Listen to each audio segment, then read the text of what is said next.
Spartans! Lay down your weapons!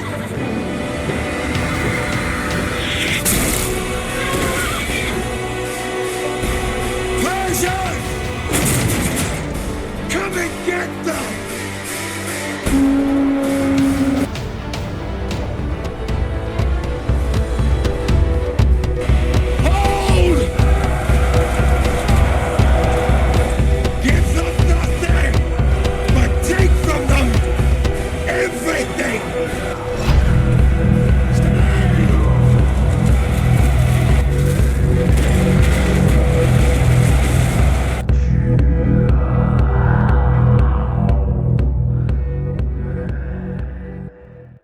Bonjour tout le monde, c'est Paul de Crypto Formation, j'espère que vous allez bien. Aujourd'hui, on a une énorme vidéo où est-ce qu'on va parler du marché. On va parler du fait que la peur maximale a été atteinte et on va parler de la suite. À quoi est-ce qu'on pourrait s'attendre pour la suite? Et comment est-ce qu'on peut vraiment parler de la suite? Ben c'est simple, c'est parce que c'est toujours le même livre de jeu qui est appliqué par les market makers et les baleines qui contrôlent le marché. Donc, c'est comme si on avait vu le même film plusieurs fois et je vais vous réciter ce que je pense qui va arriver pour la fin du film parce que parfois, comme on voit sur Netflix, les films peuvent avoir des fins un peu différentes, mais c'est toujours à peu près le même scénario. Aussi, on va parler d'un truc qu'il faut comprendre pour augmenter ses profits dans le marché, dans son entreprise, dans sa vie, pour mieux réussir. Et je vais vous parler de quelques réflexions que j'ai faites en lien avec les cryptos et mon dernier triathlon que j'ai fait la fin de semaine passée. Donc, ceci étant dit, ben encore une fois, n'oubliez pas de mettre un like sur la vidéo et de commenter si vous appréciez. Et je ne suis pas conseiller financier, bien sûr, comme d'habitude. Donc, faites vos propres recherches avant de acheter ou de faire quoi que ce soit sur le marché. Maintenant que ceci est dit, commençons. Et commençons par regarder une charte de Bitcoin. On voit que le Bitcoin est toujours dans son range, en haut de ses précédents sommets historiques de 2021, ce qui est magnifique. On a atteint le bas du range dans les derniers jours. On a vu la peur maximale qui a été atteinte. Honnêtement, j'ai pas vu autant de peur dans le marché depuis le mois de septembre-octobre 2023 et même presque pratiquement au crash de FTX en novembre. C'est vraiment étrange ce qui s'est passé dans le marché dans les dernières semaines. Et ça, c'est en lien, c'est sûr, avec les altcoins parce qu'il y a des gens qui sont exposés aux altcoins et qui n'ont jamais vu un cycle de crypto-monnaie et que quand on voit des corrections de 50-60% sur des altcoins, ben les gens sont pas habitués à ça et ça peut faire peur. Mais on va aller voir des nouvelles ensemble dans les prochaines minutes qui nous montrent vraiment que, comme d'habitude, après les moments de grande peur, que le prix corrige, les baleines en profitent pour acheter et les choses sont en train de changer, le vent est en train de tourner. Je ne sais pas si vous le sentez, mais je pense que vous allez le sentir après que vous allez avoir écouté la suite de la vidéo. Donc, on va aller voir deux chartes intéressantes avant de commencer ensemble. Allons voir premièrement une charte que vous allez dire « Mais Paul, pourquoi tu nous montres le Fear and Greed Index? » Donc, la peur et la cupidité dans le marché. On voit qu'actuellement, on est dans des niveaux de peur. Et là, c'est vraiment intéressant cet indicateur-là parce que il y a des façons de l'utiliser. Et si on sait comment bien l'utiliser, ça peut nous permettre, en tendance haussière, de repérer les fins de correction, généralement où est-ce que ça peut être des bons moments pour accumuler des crypto-monnaies. Et là, on a vu que le Fear and Greed a atteint le niveau 30 le 25 juin 2024. Allons voir ça sur la charte. Le 25 juin 2024, juste ici, où est-ce que Bitcoin a atteint les 58 000 $, est venu liquider la plupart des positions longues. Et là, vraiment, il y a beaucoup de positions short qui se sont bâties là, entre les 65 000 $ et les 74 000 $. Donc, si le Bitcoin vient qu'à monter, ça peut être très explosif comme mouvement, qu'est-ce qui suit. Mais on ne doit pas négliger que on a le potentiel de voir une correction qui pourrait durer quelques jours et nous amener un peu plus bas. Mais selon moi, le gros de la descente est fini parce que ça, on va revoir le Fear and Greed. La dernière fois qu'on a atteint le 30, c'était ici, le 12 septembre 2023. Et le 12 septembre 2023, allons voir où est-ce que c'était. Même on va zoomer parce que c'est loin. C'est juste ici où la flèche, où est-ce qu'on avait eu vraiment, encore une fois, une correction qui était venue liquider les positions. Vous voyez, on avait un niveau de support. On est venu liquider les positions. Vraiment, les market makers aiment ça vraiment bien défoncer les gens avant de repartir vers le haut. Et après, on est reparti vers le haut. Et une autre fois qu'on a vu le Fear and Greed, qui était pratiquement aussi bas, c'était juste ici, le 10 mars 2023. Donc si on revient sur le Fear and Greed, on va aller voir ça le 10 mars 2023. Vous voyez ici, on a atteint 34 au niveau du Fear and Greed. Donc quand on atteint 30, 34, comme on voit ici, généralement, ça marque le bas des corrections dans un marché haussier. Donc, il y a des façons d'utiliser le Fear and Greed dans un marché haussier, mais dans un marché baissier, c'est tout autre chose. C'est la même chose qu'on avait vu dans le marché haussier de 2020. Regardez-moi ça ici. En juin 2020, on avait eu une première correction qui nous avait mené un Fear and Greed de 40. Donc, si on recule en 2020, donc on revient ici. En 2020, on avait une belle montée du crash du COVID de mars jusqu'à début juin. Ensuite, une correction qui a mené le Fear and Greed à 40. Ensuite, on a eu un Fear and Greed qui a monté jusque dans les zones de 92. Et après ça, vous voyez, on a eu un crash, un Fear and Greed à 40 le 22 janvier 2021 et un autre crash à 38 le 1er mars 2021. Allons voir où est-ce que c'est sur la charte. Donc, le 22 janvier, où est-ce que c'est? Exactement ici, où est-ce qu'on avait une correction de Bitcoin de 41 000 jusqu'à 29 000 $. Ensuite, le Bitcoin est passé de 29 000 $ jusqu'à 64 000 $. Et l'autre correction du Fear and Greed était bien sûr juste ici, au bas du marché, avant la montée de 44 000 $ jusqu'à 65 000 $. Donc, vous voyez, en marché haussier, le Fear and Greed est vraiment intéressant à utiliser, mais sinon, pas terrible, honnêtement. Ça dépend vraiment des conditions de marché. Il faut savoir quoi regarder. Une autre chose intéressante, si vous voulez voir une autre charte que j'ai présentée sur Crypto Recherche, vous voyez ici, on a le RSI dans le bas du graphique ici. À chaque fois qu'on est allé sous les 30, eh bien, c'était le bas du marché. On est reparti vers le haut. Et là, vous voyez carrément, le Bitcoin se transige en haut de 60 000 $ et on est allé sous les 30. Donc, la dernière fois qu'on a vu ici, dans le marché haussier qu'on connaît, c'était en novembre 2022, en mars 2023, au mois d'août 2023 et maintenant. Donc, à chaque fois, on a eu des poussées haussières. Est-ce qu'on va avoir la même chose? Ben, honnêtement, je pense que oui, là, franchement. Les altcoins se sont fait décimer comme qu'il fallait. On a enlevé le levier, on a enlevé le greed, on a enlevé beaucoup de projets de merde qui remonteront pas. Et on avait besoin de ça pour repartir vers le haut pour la prochaine jambe haussière, qui, selon moi, est peut-être déjà commencée ou va commencer d'ici quelques semaines. Donc, si vous êtes encore là, les guerriers, vous avez survécu à la première grande correction du cycle haussier de 2023-2024, peut-être 2025 même. Donc, accrochez-vous pour la suite, parce que c'est pas pour rien qu'on appelle ça un bull market, un marché haussier en anglais, ça s'appelle un bull market. Qu'est-ce que c'est un bull? Ben, c'est un taureau ici. Donc, est-ce que c'est facile de surfer le taureau, de surfer le bull market? Ben non, c'est pas facile, faut s'accrocher, surtout en crypto. Donc, si vous avez survécu à la correction qu'on vient de voir, je pense que vous allez être capable de survivre aux prochains mois, honnêtement. Puis si ça vous fait trop peur les crypto-monnaies, ben franchement, je pense qu'il y a un rebond qui s'en vient dans les prochaines semaines.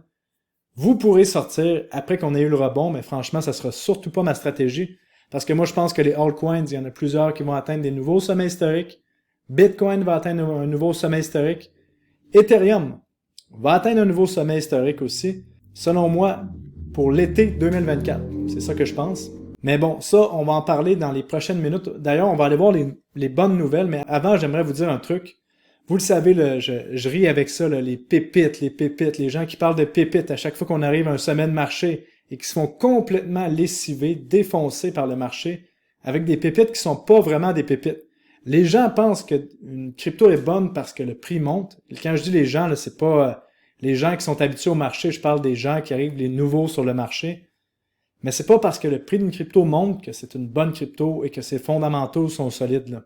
Donc, là, c'est le temps de parler de pépites en ce moment, maintenant que tout le marché s'est fait nettoyer de ses leviers. Et tous les créateurs de contenu sur YouTube, ben c'est le temps de parler de pépites, c'est pas... là, je vous recommande tous les gens qui m'écoutent en ce moment, revoyez le contenu des influenceurs ou des créateurs de contenu qui vous ont parlé de pépites au moment euphorique. Est-ce que c'était parce que eux-mêmes voulaient que le marché monte? Potentiellement que c'est ça, là. La plupart des gens vont supporter leur billet haussier, là, vraiment. C'est ça qu'il faut faire attention. Et en investissement, soit qu'on peut avoir raison, ou soit qu'on peut être riche. Et parfois, il faut mettre notre ego de côté. Et bon, pour des créateurs de contenu comme moi qui est exposé devant la caméra, c'est pas évident de mettre son ego de côté. Mais il faut le faire parce que le but, c'est de faire de l'argent dans ce marché-là. Là. C'est pas d'avoir raison. Moi, j'aime mieux avoir moins raison et avoir plus d'argent, honnêtement. Donc, continuons par parler de la peur qu'on a vue les derniers temps. Je vous le disais dans ma dernière vidéo qu'on avait atteint le maximum du porno de la peur, de la connerie. Mais il semblerait que non. on a eu un autre moment de porno de la peur avec les bitcoins de MTGOX qui se feraient libérer dès le début juillet, juste ici, où est-ce qu'on avait la correction là, de marché du 24-25 juin. Les dernières fois qu'on a ressorti la nouvelle de MTGOX, vous le savez, on sort la nouvelle de MTGOX à chaque quelques mois là, depuis à peu près 2015 pour vous faire peur et vous dire que les gens vont vendre leur bitcoin. Vous voyez, on a sorti dans le bas du marché au mois de mars la nouvelle de MTGOX. On a sorti ici quand on montait le mur du worry, de Wall of Worry, là, où est-ce qu'on a eu une montée sans aucune correction sur Bitcoin. On vous a ressorti la nouvelle de MTGOX dans la correction des ETF Bitcoin. Puis là, on vous ressort la nouvelle de MTGOX, probablement très proche du bas de marché avant la montée. Et si c'est vrai que les gens se font repayer leur Bitcoin par MTGOX début juillet, ben qu'est-ce qui va arriver? Est-ce que les gens vont vraiment vendre? Probablement que non, parce que c'était possible de vendre ces réclamations en OTC depuis des années.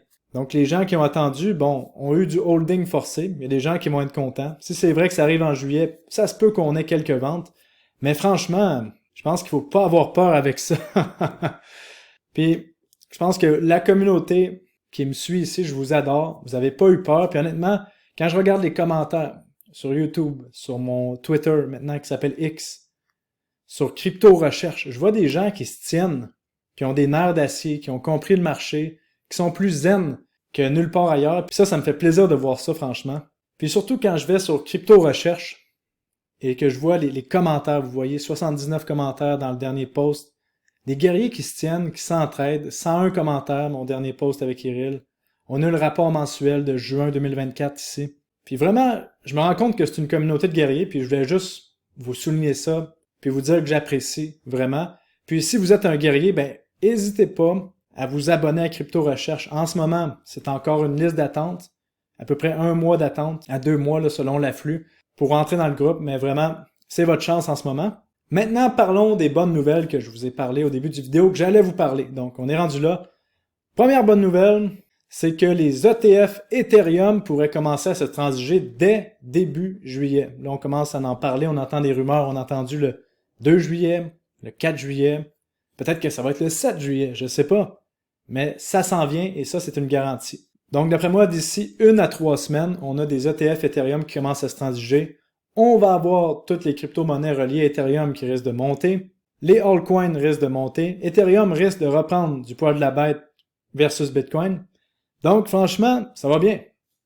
Deuxième chose, autre prédiction que je vous avais dit dans ma vidéo des 10 prédictions pour 2024. On a ici Vanek qui fait la demande pour un ETF Solana. Voilà, c'est fait maintenant. La boîte de Pandore est ouverte.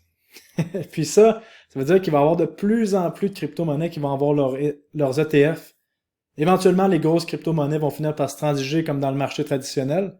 Donc, potentiellement, qu'il va y avoir moins de gains à faire dans les prochaines années. Mais pour l'instant, on a la chance d'être en avance sur les fonds de pension, les plus gros hedge funds qui veulent acheter des crypto-monnaies. On est là. On a vraiment la chance de front-runner l'argent du public pour une dernière fois, possiblement, pour ce cycle-ci. Parce qu'après, on ne pourra plus dire qu'on est tôt dans le monde des crypto-monnaies.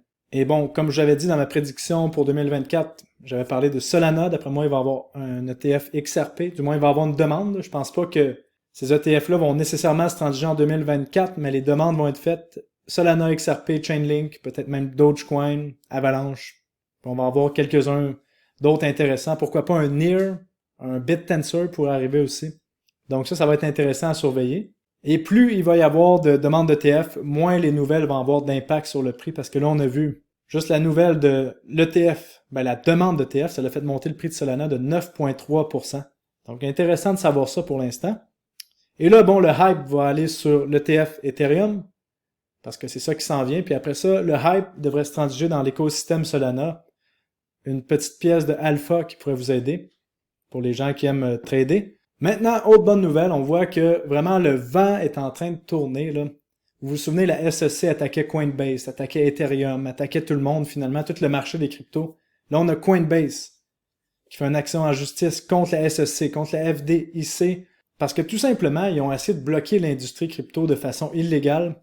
Puis là, ça peut se retourner contre eux et ça serait génial de voir ça. Donc, notre ami Gary Gensler pourrait se faire renvoyer ou prendre une retraite prématurée, ça serait une bonne chose pour le marché des crypto-monnaies. Si on voit que c'est Donald Trump qui rentre comme président, ça va être une très bonne chose pour le marché des crypto-monnaies. Donc ça, on va voir ça plus au mois de novembre, à la fin de l'année. Autre bonne nouvelle, qu'est-ce qu'on voit? C'est au niveau du marché des altcoins. La plupart des altcoins de qualité ont fait des bas plus hauts que les précédents ou des bas égaux. Donc vous voyez, le bas du 18 juin est plus bas que le bas du 25 juin. Donc ça sur Injective par exemple. Si on va voir d'autres crypto-monnaies, on voit sur Near que le bas du 18 juin est plus bas que le bas du 25 juin. Et il y a d'autres crypto-monnaies comme ça, comme par exemple Ocean, même chose. Donc ça veut dire qu'il faut vraiment regarder ces crypto-monnaies-là qui sont plus solides. Et selon moi, les altcoins de qualité s'en vont vers le haut à partir de maintenant.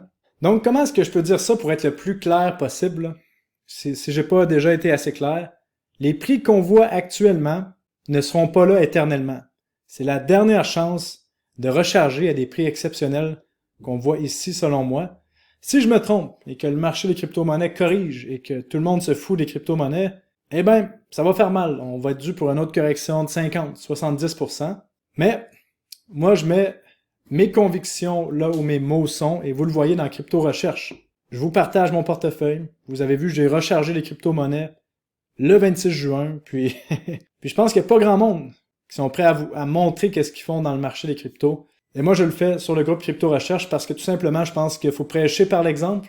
Puis j'aurai pas toujours raison, mais je sais que la stratégie fonctionne. Et là, je pense que les altcoins vont vers le haut à partir de maintenant. Ou on a encore peut-être 1 à 2 semaines de correction, mais les choses regardent vraiment bien. Donc maintenant, je vais vous donner le secret ultime pour faire plus de profit dans le marché des cryptos, dans n'importe quel marché, ou pour réussir dans la vie. Donc vous allez voir, il est plus simple qu'il a l'air, mais tellement efficace ce secret que je vais vous donner. Vous le savez, parfois, on donne des conseils à des gens où on se dit, si je faisais telle action ou si j'achetais telle crypto-monnaie, je pense que ça fonctionnait. Puis, quand j'étais investisseur débutant, je me disais toujours, si si j'avais fait ça, si j'avais acheté, si j'avais vendu. Et souvent, mes intuitions étaient les bonnes, mais j'exécutais pas au moment que c'était le temps de le faire. Donc maintenant, qu'est-ce que je fais? C'est que je suis mes propres conseils. Quand j'ai un ami qui me demande, ouais, Paul, qu'est-ce que tu ferais à ce niveau-là? Je suis comme, moi, je ferais ça, ça, ça. Mais à la place de juste le dire, j'exécute le plan qui est le plus simple pour moi et qui fait du sens. Vous comprenez? À la place de dire, je ferais ça, on l'exécute tout simplement. Puis ça, c'est un truc qui fonctionne en business. Vous le savez, par exemple, vous avez une entreprise. On devrait améliorer les ventes, on devrait améliorer notre processus pour notre produit. On sait que c'est telle action qu'il faut faire, mais on le fait pas, faites-le. Comme par exemple, le meilleur exemple, c'est pour la perte de poids. Si quelqu'un vous demande, comment est-ce qu'on fait pour perdre du poids? C'est pas compliqué. Mange moins puis bouge plus. C'est comme ça que ça marche. Mais là, quand c'est pour nous, c'est, mais moi, c'est pas pareil, j'ai des problèmes émotionnels, fait que je mange mes émotions. Non. Mange moins puis bouge plus. C'est la même chose.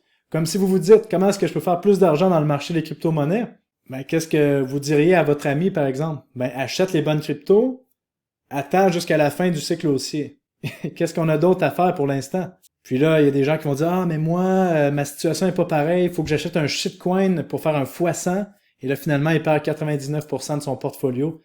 Donc, suivez vos conseils que vous vous dites et probablement que vous allez faire plus d'argent. Mais en fait, pas les conseils que vous vous dites, mais les conseils que vous donnez à vos amis, exécutez-les pour vous.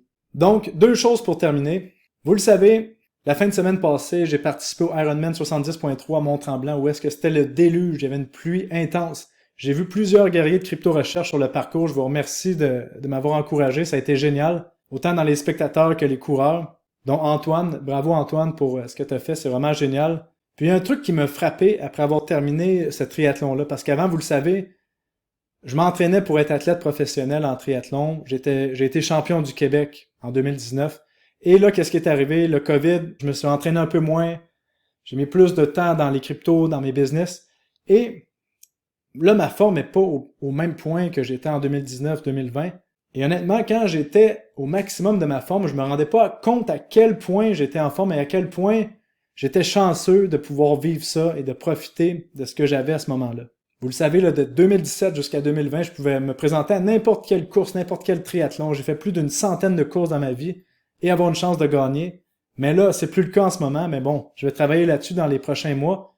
Mais ce que je veux vous dire là-dedans, c'est que profitez du moment. En ce moment, en crypto-monnaie, on est dans un moment clé. Le moment clé. qui arrive une fois par 4 ans jusqu'à maintenant, là. Puis peut-être qu'il arrivera plus avant, je sais pas, un autre cycle, peut-être que les cycles vont être différents. Vous avez la chance, si les cycles se passent comme les précédents, de faire des gains faramineux dans les prochains mois. La seule chose qu'il y a à faire, c'est d'être patient. Puis ça, les gens négligent à quel point on est chanceux de pouvoir faire des fois 10, des fois 20 dans les crypto-monnaies. Parce que ça se peut que dans 20 ans, on parle encore de ce qui nous est arrivé entre, disons, les années 2016 jusqu'à 2025. On pouvait faire des fois 100 en crypto-monnaie. Peut-être que ça sera plus le cas. Donc, profitez-en. Parce qu'il y a juste une constante dans la vie. Vous le savez, c'est quoi la constante? C'est qu'il n'y a rien qui reste comme avant. Donc, la constante de la vie, c'est le changement. Donc, il faut arrêter d'espérer que les choses restent comme qui étaient avant. Ça va changer. Donc, profitez-en en ce moment, vraiment. On a la chance de faire ça ensemble. Puis, c'est souvent après qu'on s'en rend compte qu'on avait vraiment du bon temps. Donc, don't fuck this up, guys. On va vraiment réussir à l'avoir. On va surfer les bonnes crypto-monnaies. Et après, ben, c'est de prendre des profits si vous avez fait des gros profits. Et pour terminer, j'ai besoin de vous, les guerriers. Vous allez voir dans la description de la vidéo, il y a un sondage que j'ai besoin de vous. Et en échange, je vais vous donner des cadeaux. Donc, le sondage, vous le voyez juste ici. Il prend à peu près 45 secondes à remplir. C'est pour savoir quel contenu que vous aimez sur ma chaîne, puis avoir votre opinion sur ce que je fais. Puis en échange, qu'est-ce que je vous donne? Ben, c'est 5 coussins de l'effet clochette. Vous avez vu, j'ai des coussins ici, Bitcoin. Le fameux coussin qui est dans mon étagère depuis très longtemps, Ethereum. On en fait tirer 5 si vous répondez au sondage ici, et 5 abonnements d'1 mois à Crypto Recherche. Si vous êtes déjà membre de Crypto Recherche, eh bien, on va juste vous donner un mois gratuit. Donc, s'il vous plaît, allez remplir le sondage. Ça va m'aider pour la suite de mon contenu. Puis je vous dis tout le monde, portez-vous bien et on se revoit dans la prochaine vidéo. Allez, salut, bye bye.